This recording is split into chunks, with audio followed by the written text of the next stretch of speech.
Welcome, everyone. This session is titled Opening Doors to Undocumented Students, Updates on the NYSED Guidance for Education Majors. As I noted previously, this session is being recorded. If that's important information in case you want to keep your camera off or you want to engage in different ways. So we'll go ahead and get started. And so today, my name is Cynthia Carvajal. I am the CUNY Director for Undocumented and Immigrant Student Programs. And with me, I have a couple of my colleagues, Tatyana Kleyn from City College and the CUNY-Initiative on Immigration and Education, Farah Saeed, who is a CCNY current teacher education candidate and also part of CUNY-I, Nancy Stern, who is also at City College and CUNY-I, and Ashleigh Thompson, who is the CUNY University Dean for Education. For folks who may not know, CUNY-I is the CUNY Initiative on Immigration and Education. Okay. And so today's agenda, we're gonna break down some of these guidelines, these updates that folks may need to be aware of in order to better support undocumented students who are navigating the education field. We'll cover undocumented candidates in schools of education. We'll have Farah talk a little bit about her experience. We'll also talk through communication within college and what's important for your faculty and staff to know, the steps and procedures for fingerprinting, student teaching placements, ultimately the impact of these policies on our campuses and for undocumented students, and then we'll have time for a brief Q&A. And I'll hand it over to Farah. Thank you so much, Cynthia. Good morning, everyone. My name is Farah Saeed. And I'm a bilingual education master's student at the City College of New York.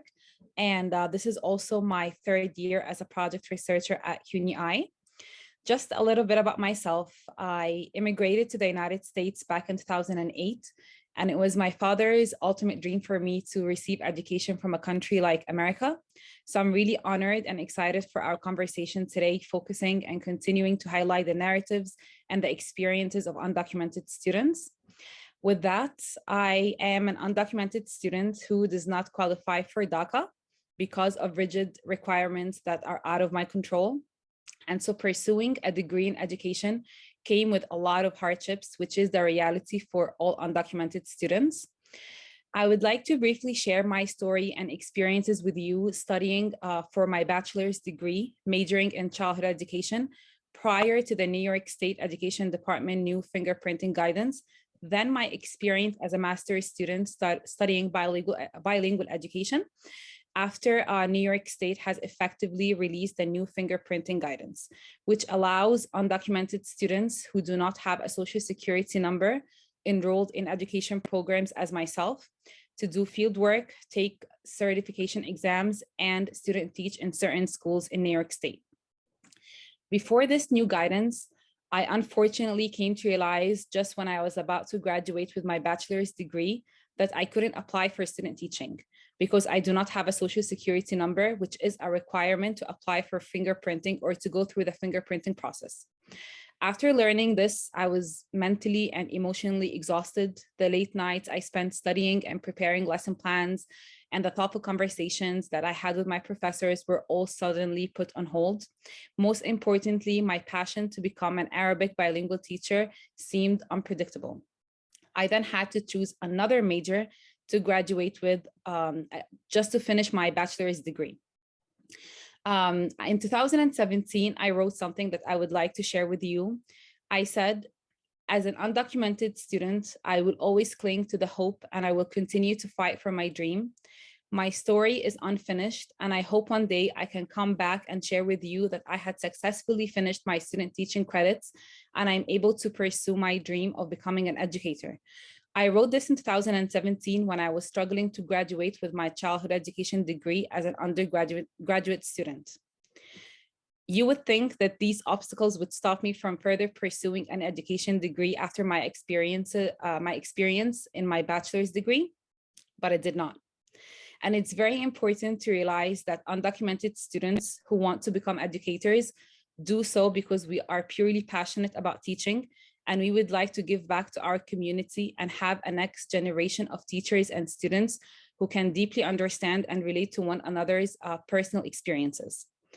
Almost halfway during my master's studying bilingual education, the non-certification track, I came to learn from Tatyana and Nancy that New York State had released a new fingerprinting guidance and encouraged me to transfer my degree to the certification track, as I will be able to get my fingerprinting done and student teach in a school in New York State. This brings me to share with you that I was actually placed at the beginning of the spring semester at New York's currently only Arabic dual language program at PSIS 30, the Mary White Ovington School. I am now expected to graduate with my bilingual education master's degree from the City College of New York next month, and my immediate next step is to take any required state certification exams. I would like to conclude my talk by shedding the light on what it means for students to have undocumented educators in their classrooms. On my last day of student teaching at PS 30, I received a post-it from one of my Arab students. Here it is. It says, Miss Farah, I may not remember everything you said, but I will remember how special you made me feel. Thank you. I also received an email from an Arab parent saying, my daughter was crying when she left the school building, saying there is a nice teacher whose last day is today and wants to go back again to spend the afternoon with you. These testimonials simply show the bond and the connection that I was able to create with my students who are from the same backgrounds and experiences as myself. Thank you.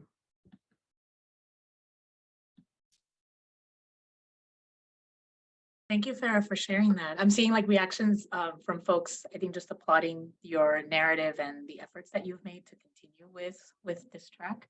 I'll kind of segue the conversation into what are ways in which you can begin communicating this information to your campuses, to your colleagues, to your students, so that they can also pursue the goals that Farah is pursuing and don't have to struggle with the navigation the way that Farah did. And so in the next slide, what I want to emphasize is that a first step to this is really to make sure that we're educating our campuses and we're educating ourselves and our students as well. So it's important to confirm that colleagues are aware of this current guidance and to know the differences between what is accessible and what is not accessible for certain populations. But this is kind of a big emphasis because we may think that we can't admit undocumented students into education programs, that they have to switch majors in order to become educators. But with this guidance, with these updated protocols, we know that they can navigate the fingerprinting process and ultimately do field work. And so the main things to focus on is the teach account, the fingerprinting process, certification, field work, and working opportunities. And so in the next slide, this is a very broad, just like kind of breakdown of how certain populations would navigate these processes based on these new guidelines.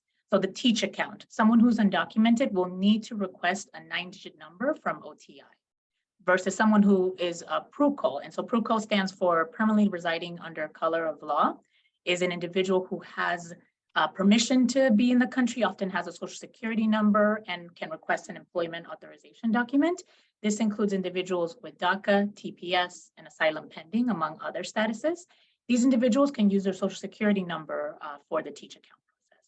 For fingerprinting, undocumented folks can again utilize that state digit, 9-digit number, and in some instances an ITIN number, an individual tax identification number. For individuals with PRUCO, they can utilize their social security numbers. For field work, undocumented folks can participate in private and charter schools and in some public schools to be able to conduct field work in their spaces. For those with PRUCO, they can participate in DOE schools in addition to the private, the charter schools, and other public schools.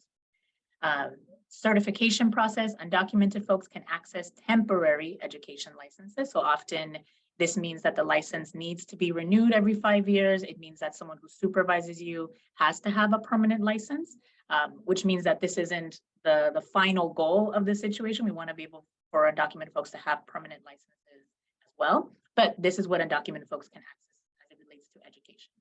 For PRUCO folks, they can receive permanent licenses.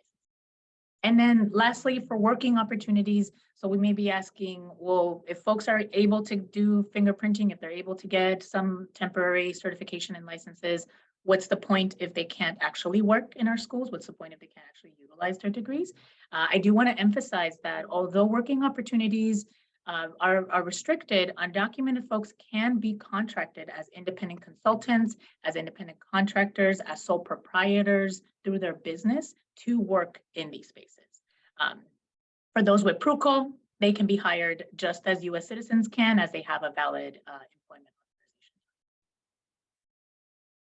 And so one way in which this information can be connected with across your campuses is perhaps by establishing a point person who has a deep understanding and connection with this population.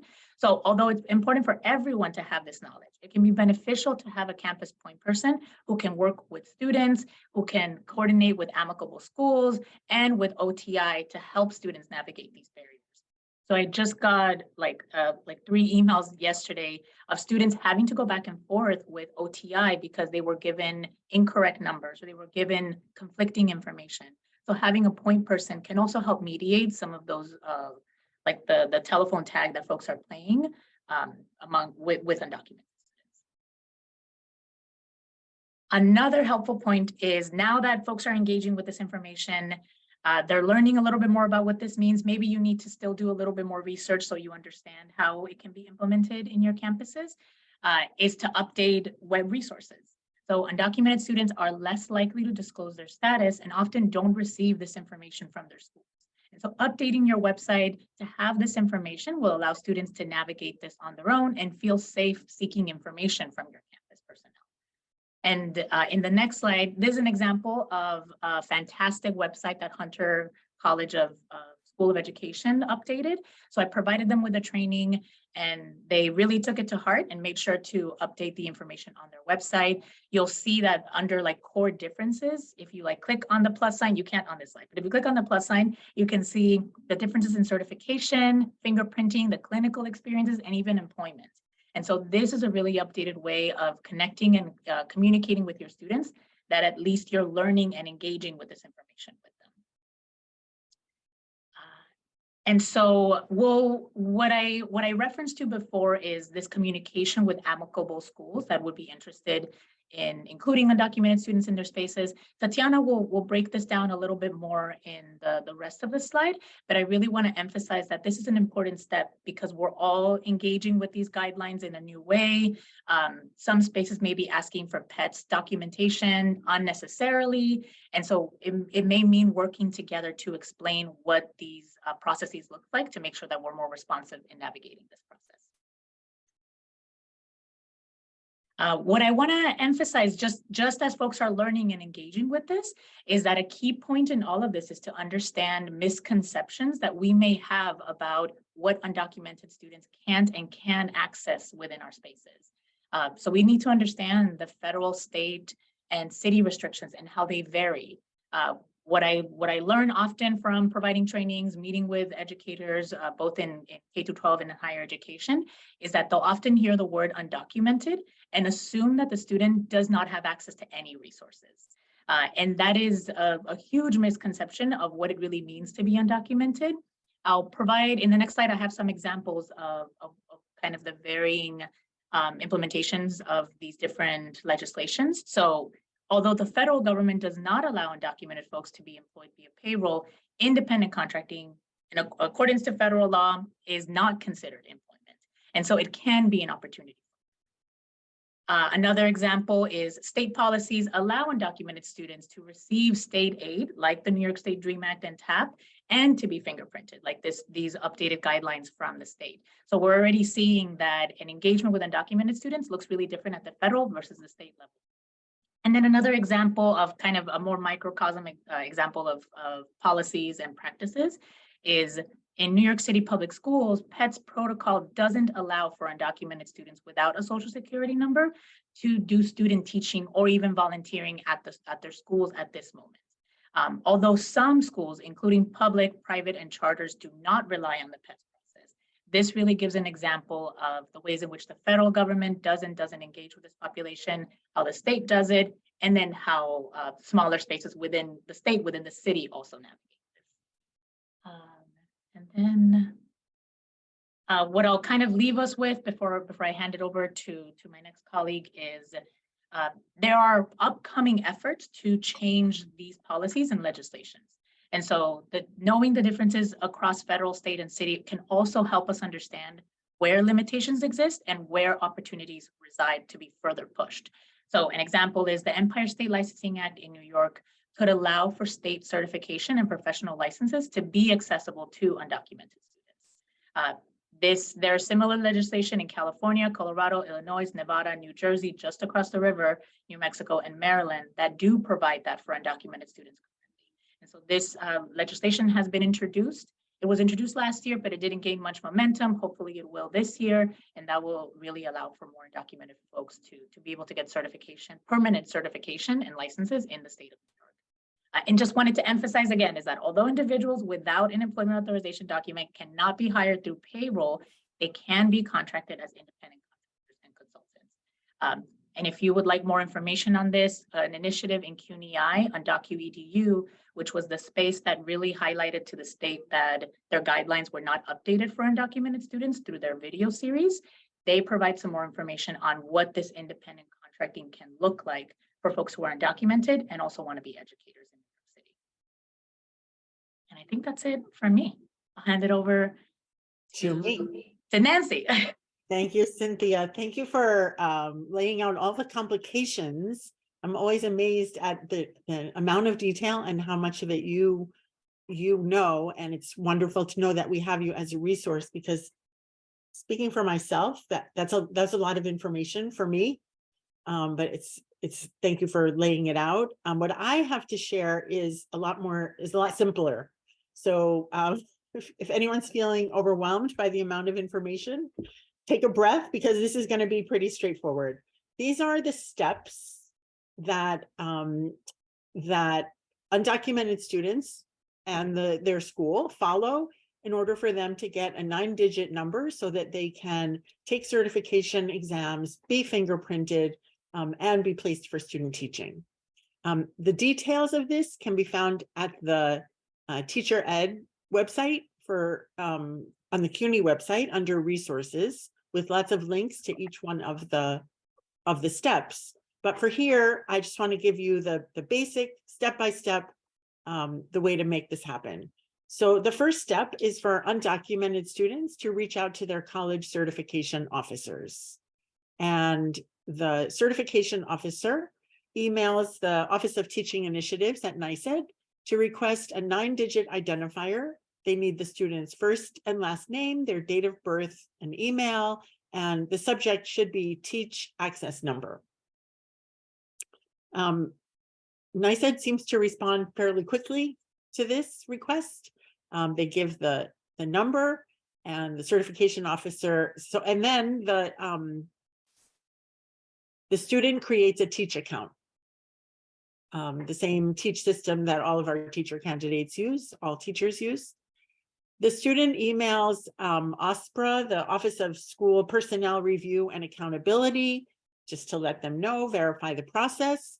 And once that's done, the student goes ahead and makes a fingerprinting appointment with Identigo, the same procedure that all of our student teachers follow at this point. So this process allows students to be fingerprinted. As I said, the number allows them to take certification exams also, and to move on to student teaching. Thank you, Nancy. I'm now going to talk about student teaching placements and how that works for undocumented students. As Farah shared in the beginning, it wasn't, at one point we were able to place students because fingerprinting was a little bit more flexible. It was able to be done on paper through the DOE. Then it became more rigid. And now with Identigo as a third-party organization, they're now able to be fingerprinted.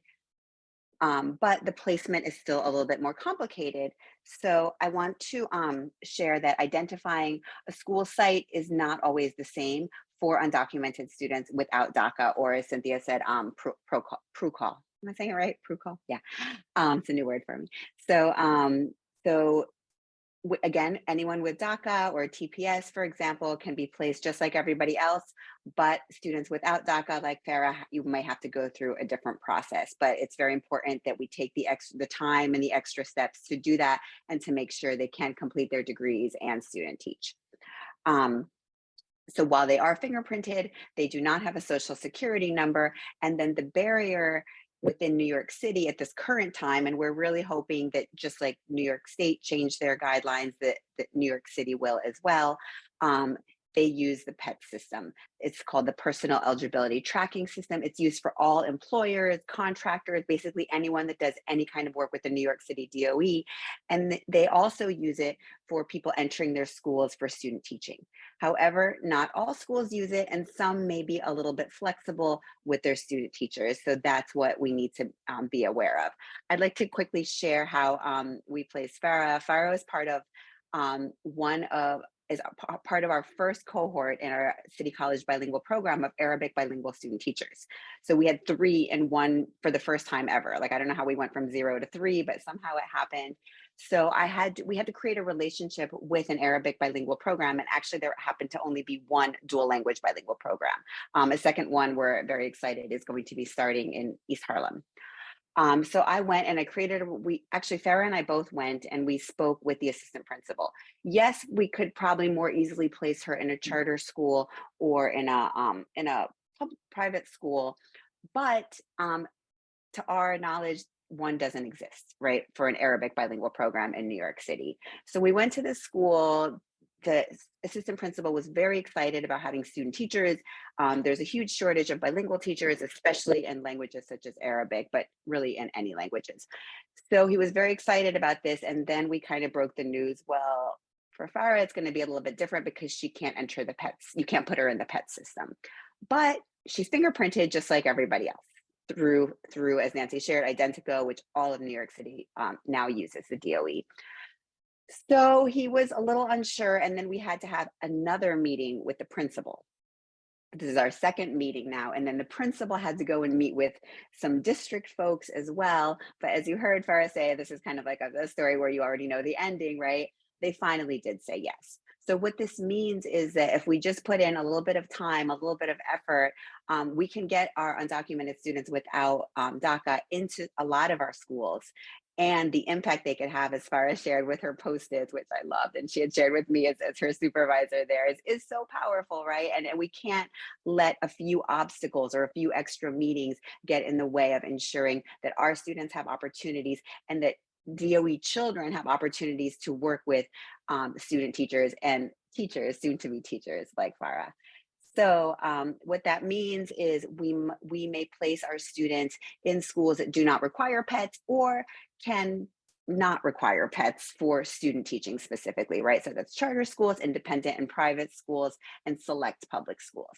Also, this can be outside of New York City, right? We have students in Long Island, we have students in Westchester. I don't think we're going to go much higher than Westchester, but you know, New Jersey, et cetera. Actually, I don't. So, oops. Sorry about that. So placements, again, must be made in dialogue with schools that offer the best setting for our student teachers without requiring a social security number or the use of a PET system. It's possible, it's doable, it's not always easy, but it's really important that we put in this extra effort. So now I'm going to pass it to Dean Thompson to kind of put this, you know, we've given you a lot of details and very minute aspects of this process, but just to share the big picture with us. Thank you, Tatyana. So thank you to all of my colleagues and especially Farah for really locating us in this discussion and for all the detail. So I wanted to just pull us out again to some of the major themes that we've tried to stress. That for this work and for understanding and implementing the updated guidelines, that this really is explicit support for undocumented students. As you saw, it's on CUNY's website, it's on state education's website, and trying to make very clear process for students and colleges to understand. Another potential impact is that more students choose to become education majors. Students, as Farah described, who may either at the front or at the end understand for themselves that there wasn't a path forward, and now that there is. And that also this prepares a teacher pipeline in New York State for especially immigrant and undocumented students. We know we need to expand that pipeline. It provides increased language support and modeling for P-12 students. I was really tearing up when you read your post-it and talking about the parent, just imagining truly the impact that has for young people in our public schools. It enables us to broaden school partnerships. A lot of times, colleges naturally are partnering with schools that they have longstanding and historic partnerships with, and those are great. And while it's time consuming, as Tatyana pointed to, it's also an opportunity to explore and get to know new schools that might be great sites for our clinical students. It's enabled us to create dialogue about the importance of clear communication, support, and inclusion. And I think that launches also to outreach and advocacy. In order for this work to happen, lots of people were involved in this process with New York State. And this continues. This isn't the end. These conversations are still ongoing. There's a lot more work to be done. But certainly the more that we engage in this and explicitly support it, the closer we get to full inclusion. So I'm sure there are certainly others that aren't bulleted here, but these were some that came to mind. And we wanted to kind of lay them out here as a prompt for our discussion with all of you. Any questions you have, comments, experiences that you'd like to share. So you're welcome to type them in the chat and I can voice them for you, or to raise your hand and direct them to a specific person on our panel.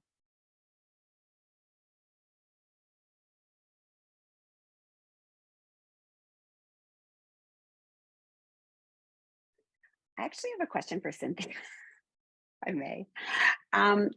It's about the EAD, right? The employment authorization document, and how folks can can this work in schools, like public schools, charter schools? Do we know of situations where people, undocumented folks who have initial certification, have been hired in this way, or what can we do to advocate for that to happen? You mean, because you talked about the EAD. So do you mean if the EAD can be used to be hired, or folks who don't have an EAD? Maybe it's the like to be hired as consultants. So the EAD is the employment authorization document that someone gets to be able to work legally in the United States. So that's something that if like you all are hired in a payroll process, you essentially have through your social security number, because it can be utilized for that.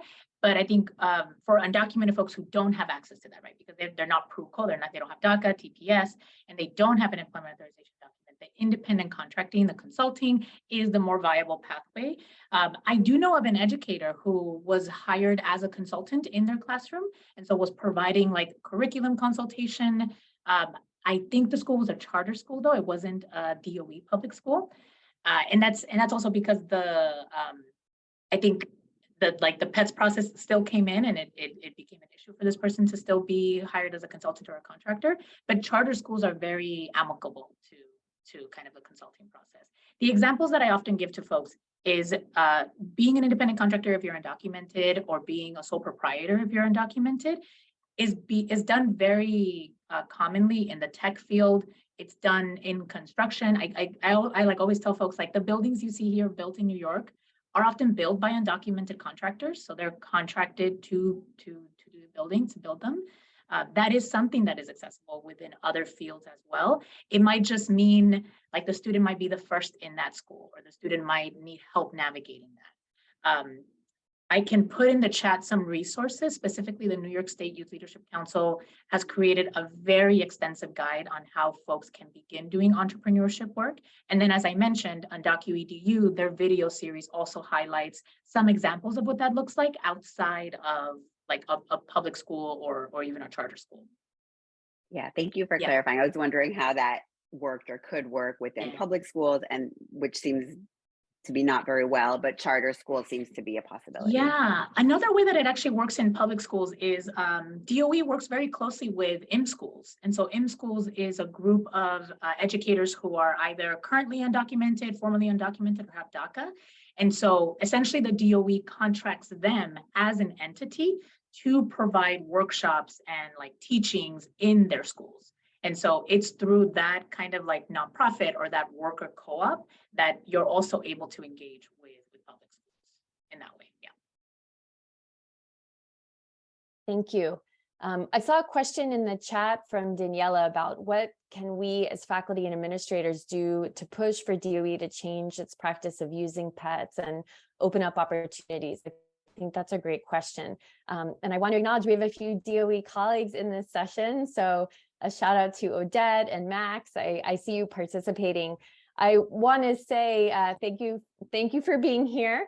And also certainly I have shared the guidance all along with our colleagues in the public schools.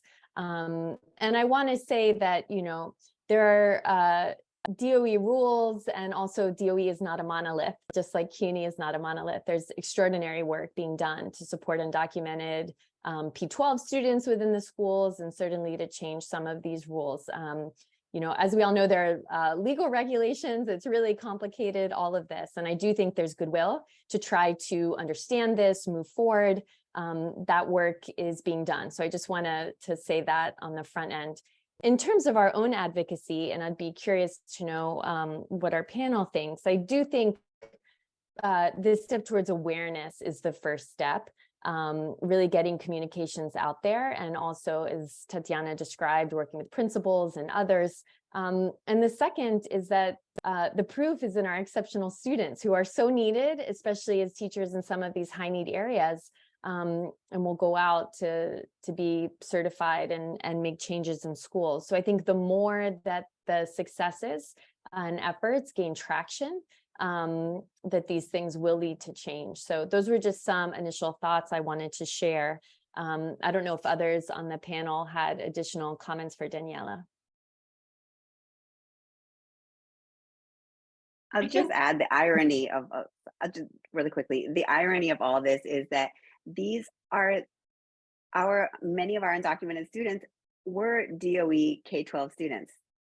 So the irony that we're going to educate you, support you, and then not let you in our buildings to become a teacher is something quite stark and troubling that I think we really need to advocate for. Go ahead, Cynthia.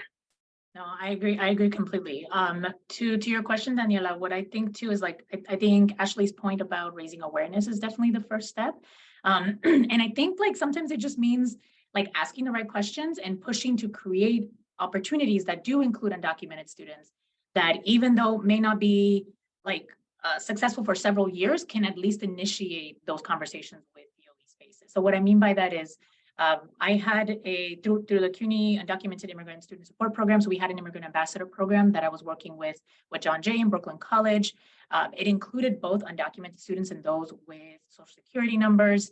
The program was very successful, and we were able to navigate kind of these barriers. But since then, the program next year will no longer include undocumented students.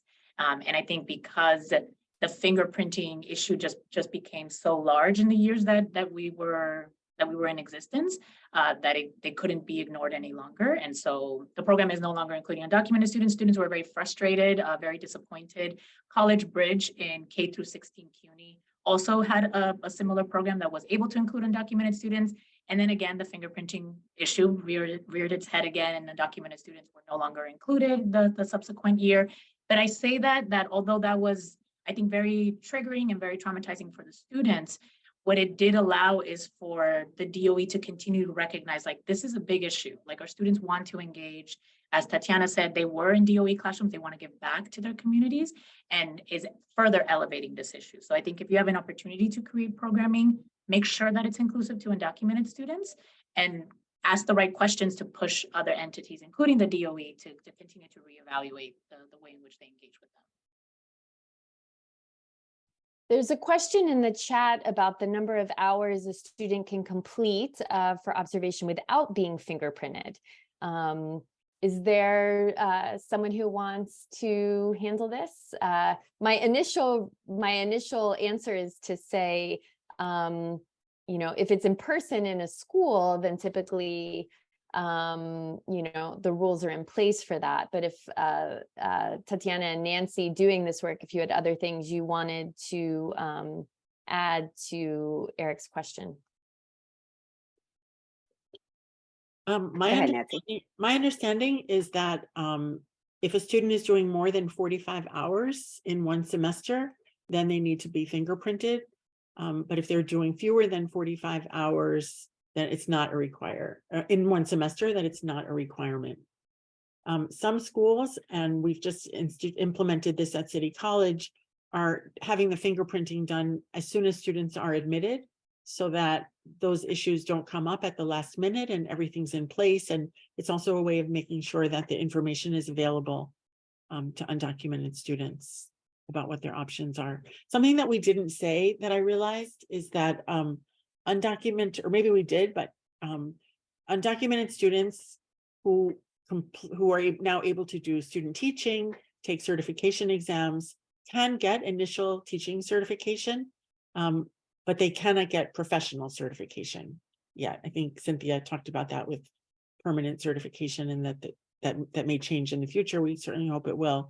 And I also wanted to say that that we have a lot of students who, while they were undocumented when they completed the process previously, and I think Farah is going to be one of the next student of ours to complete the process and get initial certification. When someone's status changes or laws change, the person is ready to go and ready to start teaching. So we get a lot of questions about, why if they can't work as a teacher anyway, but the answer is yes, they very well may be able to when things change. We want to have, as Ashleigh said, the teacher pipeline ready, and a teacher like Farah to be able to serve students right away. Nancy, can I ask a follow-up question to what you answered? Is the 45 hours, is that limited to field work, or is that also inclusive of like if students are doing volunteer hours or participating in some kind of stipend opportunity or fellowship program? It's a good question. I don't know the answer. I imagine it encompasses all the hours, but I don't know. Okay. Maybe I'll follow up with you. Is that like a threshold to be a visitor or something more sustained than a visitor? Yes. The reason I ask is because I got a different number from the field. Yes. So I'll follow up with you about it to figure out what the situation is. And I did want to amplify what Nancy said, is that some of those additional details about certification and the links are in the FAQ document. I had put the specifics in the chat, so you can see that too. We got another question for Farah, talking about the experience of what the fingerprinting process was like for you, and if there's anything you'd recommend to make it smoother. So actually the process, it was very straightforward. The only thing I would recommend, so I had Tatyana walk me through all the steps. So it was very clear instructions. So it was very straightforward. And in terms of showing up to the fingerprinting appointment and just getting it done, it was so simple to the point where I was thinking to myself, why did it take that long? Because it was very smooth. It was easy. It was emotional, but just because of how simple it was. So the only thing I would recommend for a student is just clear steps and instructions from the faculty, from their mentors, their advisors, and that's it.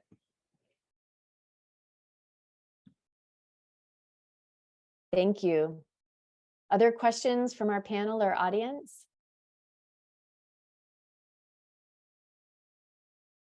I have a follow-up question for Cynthia also related to the contractor, becoming an independent contractor. Can anyone do that?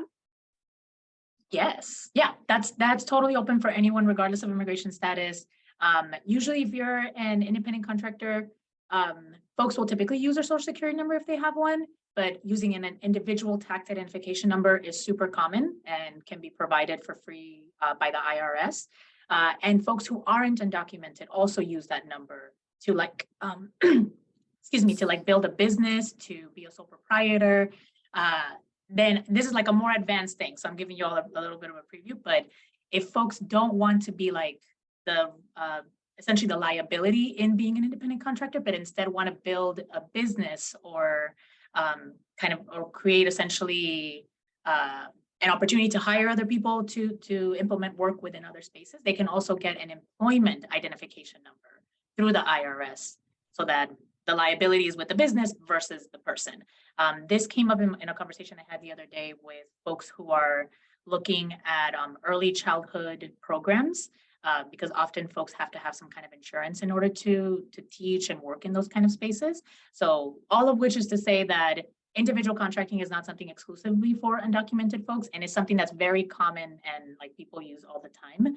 I imagine some folks in this space in some sense are independent contractors. So whenever I get paid to provide workshops in other states and other cities, they hire me as an independent contractor. And I use my social security number for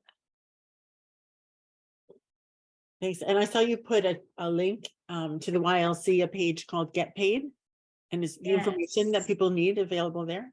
Yes, that is an incredible page, and it was just recently updated.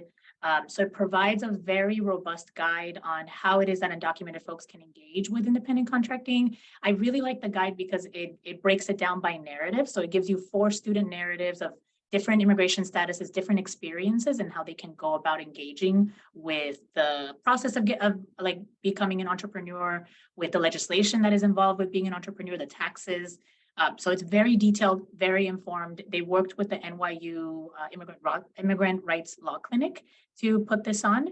And they also just added a couple of videos providing a little bit more kind of step-by-step guides on how you can be an independent contractor, how you can negotiate for a job that you receive to become a independent contracting job versus a payroll job. Or if you have DACA right at this moment and you're expecting it to be removed, as we're expecting with it reaching the Supreme Court soon, that how can you negotiate your current job as a DACA recipient to become an independent contractor? So a ton of information. I really welcome folks to take a look at it, but because it can be overwhelming, I really recommend at least looking at the guide, and then you can engage with the videos when you feel ready. And then I also put the link for UndocuEDU's work through CUNY. Farah is a part of that group as well. And in that page, you'll see their report on the state of undocumented educators. I think it's very well informed. And they have 3 videos up. The 3rd video gives you an example of what an independent contractor who wants to work in schools looks like in New York City. And that's they coined it as a community educator.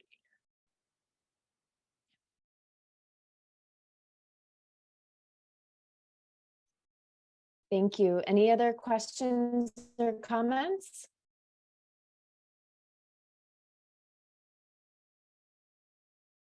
All right, well, thank you so much for being with us, and I hope you enjoy the day's worth of sessions. Have a great weekend. Thank you.